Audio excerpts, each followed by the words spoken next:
네, 이번 주 7월 FOMC를 앞두고 금융시장이 다시 한번 긴장에 휩싸이는 모습인데요. 3프로TV 김한지 이코노미스트 모시고 이 부분 짚어보도록 하겠습니다.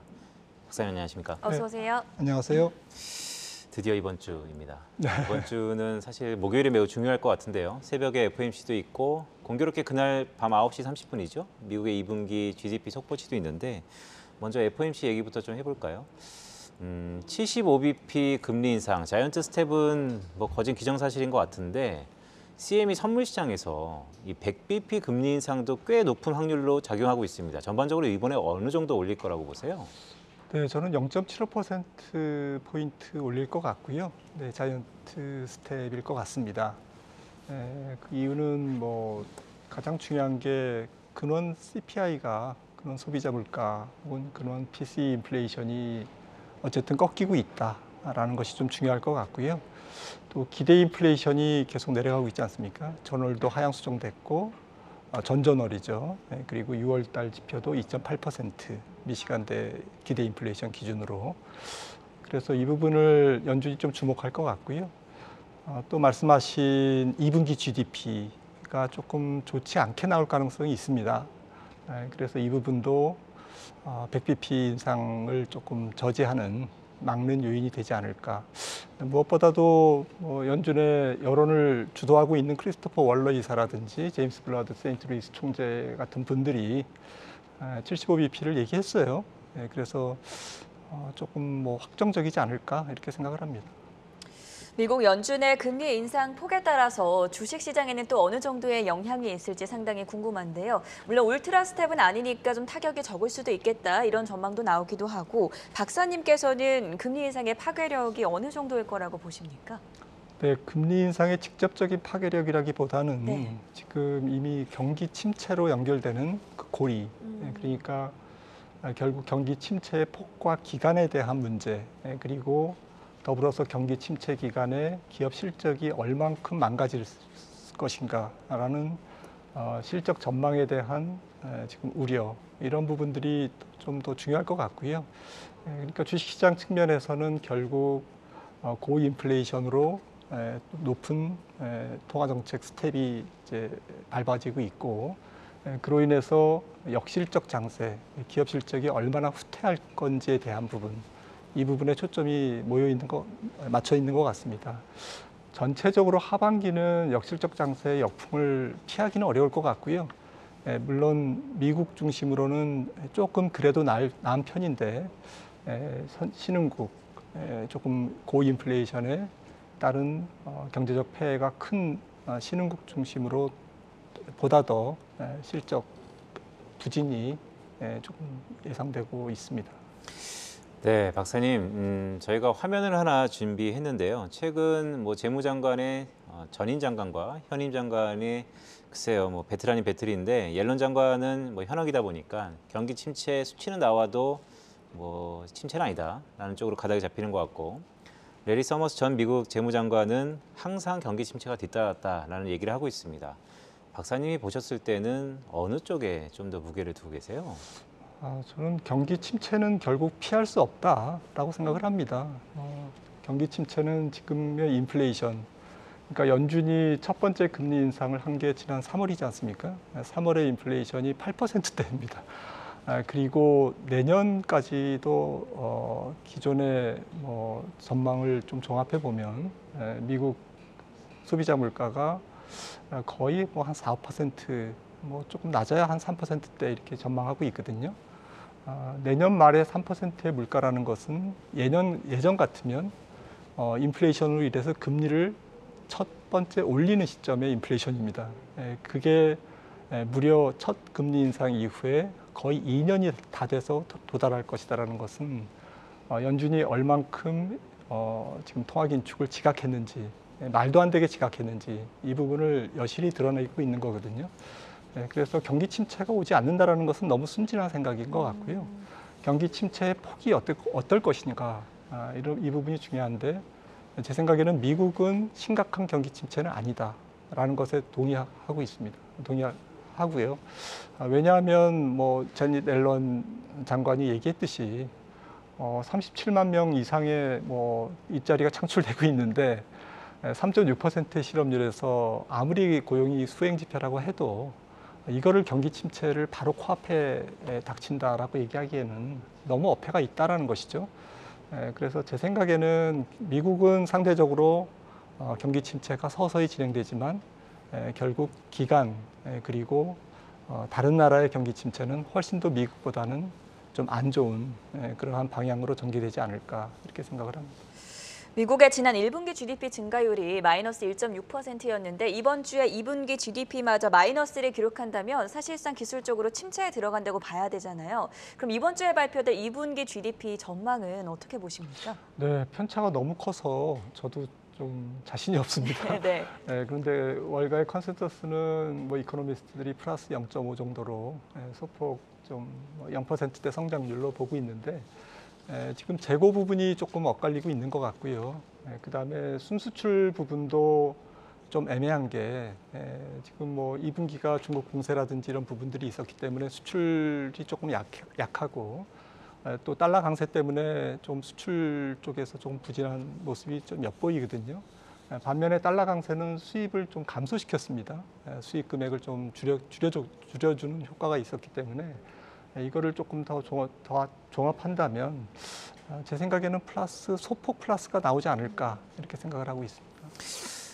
네, 이게 좀 중요한 부분인 것 같습니다. 왜냐하면 속보치잖아요. 네. 소폭 플러스가 나온다 하더라도 그 위에 잠정치, 확정치까지 나오는 데이터들을 쭉 봤을 때 대외적인 데이터가 업데이트가 될 테니까 그렇다면 언제든 마이너스 가능성이 좀 있다는 생각도 드는데요. 자, 물가 얘기를 다시 한번 좀 복귀해 볼까요? 사실 이번에 헤드라인 CPI의 동인이라고 할 수 있는 것은 유가입니다. 근데 유가가 바이든 행정부의 많은 노력에도 불구하고 뭐 아직은 오펙 플러스 회의가 열리지 않았지만 이거 내려갈까에 대한 의구심이 좀 있거든요. 그렇다고 금리를 이렇게 올리면서 수요를 뭐 둔화시켰다고 해서 결국 궁극적으로는 물가를 잡을 수 있냐 없냐 이 논쟁인데 다시 한번 좀 여쭙니다. 물가를 잡을 수 있다고 보세요? 네, 물가가 잡을 수 있는 게 아니라 잡히는 거죠. 결국 고용 부진과 그리고 경기 침체로 소비 둔화가 이루어지면서 물가가 잡히는 거고요. 연준이 뭐 꼭 잘해서라기보다는 연준이 해야 될 일을 경기가 알아서 해주고 있다. 그리고 미국뿐만 아니라 전 세계 경기 침체가 지금 심각하기 때문에 원유에 대한 수요, 원자재에 대한 수요는 지금 급감하고 있고 소위 경제학자들이 얘기하는 수요 파괴가 진행되고 있다 이렇게 생각을 합니다. 그래서 만약에 지금 물가가 안 잡히면 조금 심각하죠. 지금 경기가 뭐 바로 지금 3분기라도 좀 심각한 침체로 빠질 수 있는데 지금 잡혀야 연말 정도에 미국 소비자 물가가 7%대 초반. 그러니까 아주 갈 길이 멉니다. 말씀드렸듯이 내년에 한 4%대 예전 같으면 금리를 올리기 시작하는 첫 금리 인상 시기에 해당되는 물가가 겨우겨우 내년 말에 도달할 가능성. 물가가 잡혀야 이 정도라는 거죠. 그래서 제 생각에는 이런 슈퍼 물가가 결국에는 경기 침체로 이어지고 있고요. 경기 침체가 물가를 잡는 그러한 연결고리에 있는데 그게 확인되는 시기가 물가가 한 달 정도 이제 지금 지연돼서 발표되기 때문에 7, 8월 물가, 그러니까 우리가 확인하는 8월에서 9월 달 물가 지표는 조금 8월에서 9월에는 우리가 물가 지표에 확인한 둔화를 확인할 수 있지 않을까 이렇게 생각을 합니다. 그럼 장기적으로 봤을 때 미국 연준의 금리 인상 사이클이 어느 시점에 좀 종료가 될 것으로 보시는지 여기에 대해서도 해석해 주시죠. 네, 그게 제일 중요한 것 같습니다. 올해 저는 연준의 기준금리가 4.0 정도에 도달할 것 같고요. 그다음에 내년도에 한 베이비 스텝으로 한 2번 정도 올리지 않을까. 그래서 뭐 보수적으로 한 번 정도 올린다고 해도 4.25 정도에서 내년 3월 정도에 연준의 금리 인상이 종료되지 않을까 이렇게 생각을 하고 있습니다. 박사님, 4.0이면 지금 6월 달에 연준이 금리를 올리겠다라고 제시했던 가이드라인보다 좀 높은 거 아닙니까? 네, 이번에 75bp 인상하고 그다음에 계속 연말까지 베이비 스텝보다는 빅 스텝 가능성이 있지 않을까 이렇게 생각을 하고 있고요. 만약에 9월에 75bp를 인상하면 연말에 4.0 도달 가능성이 훨씬 더 높다고 하겠습니다. 네, 지금 GDP 같은 거시 지표를 보지 않더라도 미국 기업들의 실적 쇼크가 주식시장에도 큰 타격을 주고 있는데요. 지난주에도 애플이 긴축 경영을 선언을 하면서 경기 침체 시그널로 봐야 되는 거 아니냐라는 우려의 목소리가 컸습니다. 이번 주에 또 마이크로소프트나 페이스북, 구글 같은 실적을 공개하는 기업들이 많이 남아 있는데 여기에 대해서도 좀 들어볼게요. 네, 이번 주 실적이 굉장히 중요할 것 같습니다. 경제 지표보다도 실적이 더 중요할 것 같고요. 화요일 날 마이크로소프트 그리고 알파벳, 수요일 날 메타 플랫폼, 목요일 날 애플과 아마존 이렇게 줄줄이 발표되는데요. 애플 실적이 가장 중요하겠죠.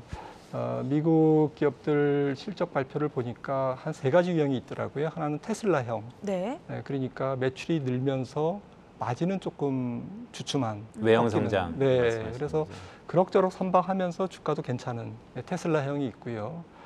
또 지난주에 실적 나온 기업들 중에 좀 통신사죠. 버라이즌 같은 경우가 조금 애매합니다. 버라이즌 같은 경우에는 실적은 2분기 실적은 추정치를 충족했거든요. 네. 그런데 이제 가이던스가 하향되면서 주가가 빠졌거든요. 그래서 이런 조금 가이던스가 나쁜, 그러니까 2분기 실적은 오케이. 근데 가이던스는 조금 안 좋은. 미래가 불투명하다 네. 그런 것이죠. 그런 스냅 같은 경우가 이제 대표적인 거죠. 그래서 세 번째는 스냅형인데 성장주 중에서 성장이 정체되는 게 확인되는 기업들. 급락을 하죠. 네, 39% 빠졌지 않습니까? 그래서 스냅형 성장주가 이제 결국 아마존이나 애플까지도 진행될 건지 이 부분이 스냅은 작은 종목이기 때문에 굉장히 광고 수입이라든지 광고 매출에 타격이 있었지만 애플이나 구글이나 메타 플랫폼 같은 경우에는 대기업이기 때문에 그렇지 않다라는 것이 시장에 만약에 확인되면 좀 안도랠리를 유도할 수 있지 않을까 이렇게 생각을 합니다.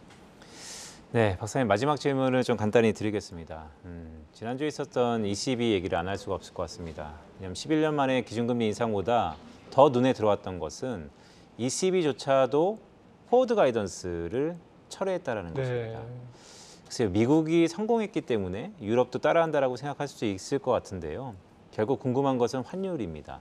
자, 유럽도 이렇게 포워드 가이던스를 철폐하면서 금리를 생각보다 빨리 올리는 것이 성공할까요? 즉 유로화는 다시 한번 강세가 될까요? 유로화가 결론적으로 말씀드리면 7, 8, 9월 달에는 조금 주춤하지 않을까. 그러니까 달러 강세가 주춤하고 유로화도 페리티를 깨지 않는 선에서 살짝 강보합을 유지하지 않을까 생각을 하고 있고요.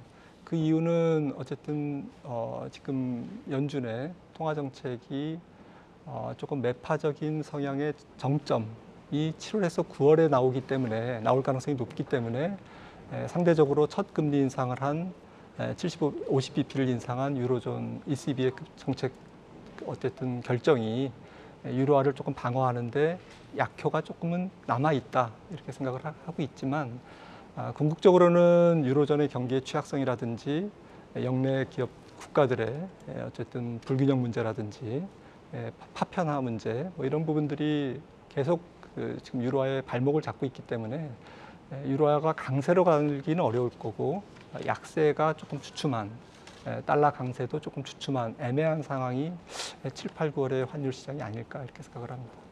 네, 이번 주에는 7월 FOMC 회의 그리고 미국의 GDP 발표, 기업들의 실적 발표까지 여러 가지 이벤트들이 많았는데요. 어떻게 준비하면 좋을지 김한진 이코노미스트와 함께 확인해 봤습니다. 여기서 인사드리겠습니다.